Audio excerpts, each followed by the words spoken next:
बार बार अपने आप से एक ही चीज पूछ रहा था कि is this what life is really going to be. क्या यही लाइफ मेरे को चाहिए? क्या यही लाइफ रहेगी? डांट खाओ, बर्थडे है, फिर बर्थडे में 200 रुपए के ले लो। क्या I am coming back to long form content? Yes, I will be making YouTube videos now. And no, I'm not going to make educational videos. It will be much deeper. It will be much more inspirational, you can say. And it is going to change lives. That's for sure. Now, why I am coming back? So, कुछ दिन पहले मैं अपने एक cousin से बात कर रहा था. He belongs to Hazaribagh. एक छोटा टाउन है झारखंड में, रांची के पास. And while I was talking, उसने कुछ ऐसा पूछा जो मुझे भी अपने पुराने दिनों की याद दिला गया when I was in Patna. And while I was discussing and I was talking about my story, like what changes I did to get out of the small city trap, he actually told me कि भाई ये सारी चीजें सबको ही face करता है. ये सारी चीजें मेरे दोस्त फेस कर रहे हैं, मेरे कलीग्स फेस कर रहे हैं, मैं खुद फेस कर रहा हूँ.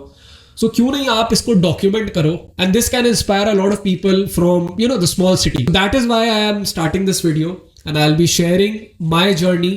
You have known me as, Anmol, the guy who's running 1% Men, who's trying to reinforce masculinity, the guy who's successfully running another fitness business, Aesthetics by Anmol. We are the first fitness business who's featured in Forbes. I'm married, I have a German car, I have a house in the hills, I have properties, I have lands.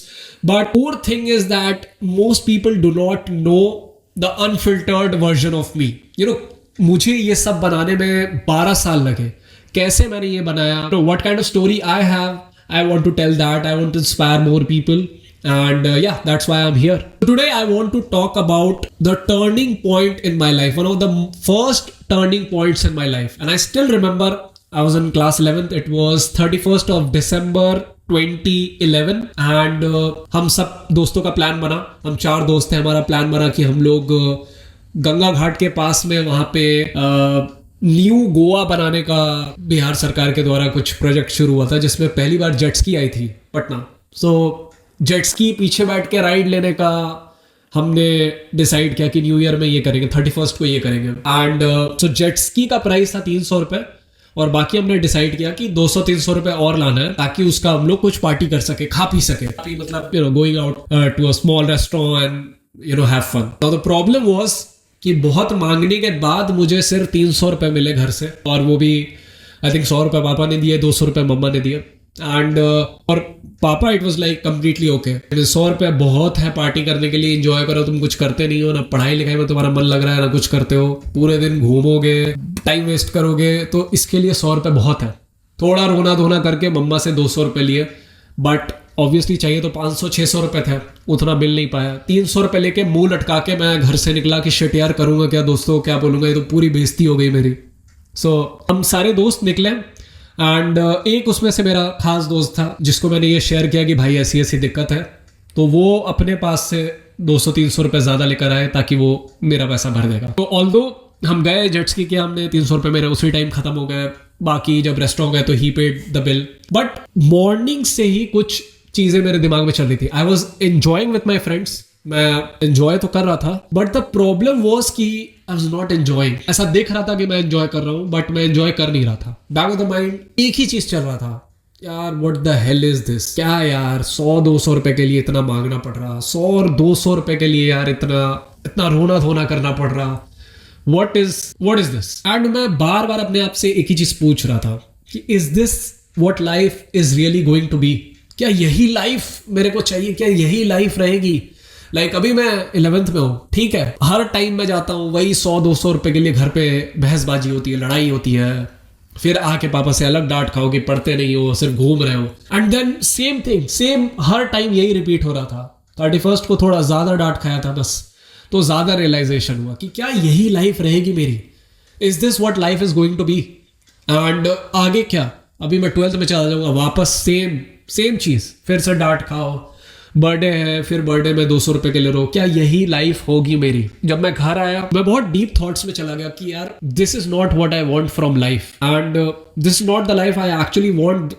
कुछ तो problem है यहाँ पे, ऐसा नहीं हो सकता. मुझे ये सारी चीजें नहीं चाहिए, मुझे 100-200 रुपए के लिए नहीं रोना है. एंड अभी मैं 11th-12th में हूँ, बट व्हाट नेक्स्ट? 5 साल बाद क्या होगा? 5 साल बाद भी मेरी लाइफ ऐसी ही रहेगी, पटना में बैठा रहूंगा, यही करूंगा, बहुत से बहुत पापा के शॉप पे बैठ जाऊंगा, क्या मैं यही चाहता हूं लाइफ से? क्या is this the life I want? And that realization actually changed a lot of things. See, everyone experiences birthdays, New Year, हर त्योहार, हर फेस्टिवल, होली है, दिवाली है, दुर्गा पूजा है, हर कोई एक्सपीरियंस कर रहा है. It is universal, it is for everyone. But पता है हर कोई क्या नहीं एक्सपीरियंस कर पाते? वो है कि आपका त्योहार होगा कैसा, आपका त्योहार होने कैसा वाला है. यानी कि आप न्यू ईयर में करने क्या वाले हो, क्या आप खुश हो कि नहीं? फेस्टिवल, बर्थडेज यूनिवर्सल है, सबके लिए आता है, बट उसको आप सेलिब्रेट कैसे करोगे?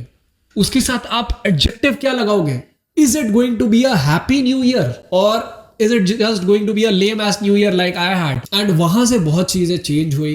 एंड जब मैंने उस एडजेक्टिव के बारे में सोचना शुरू किया, दैट नो यार, I don't want to associate myself as a dreadful, कि मेरा ड्रेडफुल न्यू ईयर रहा है. आई वांट टू एसोसिएट कि मेरा हैप्पी न्यू ईयर होना चाहिए, हैप्पी बर्थडे होना चाहिए.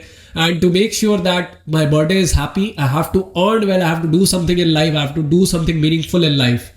And this was one of the first turning points in my life. Although इसके बाद चीज़ें बहुत ज़्यादा change नहीं हुई 1 साल तक, but yes, this was the first thought that I had कि यार मेरे को ये सब नहीं करना, मेरे को ये चीज़ें नहीं करना कि 200 रुपए की जेट स्की राइड करूंगा, 300 रुपए की, 200 रुपए का खाने जाऊंगा 4 दोस्तों के साथ. I don't want to do this.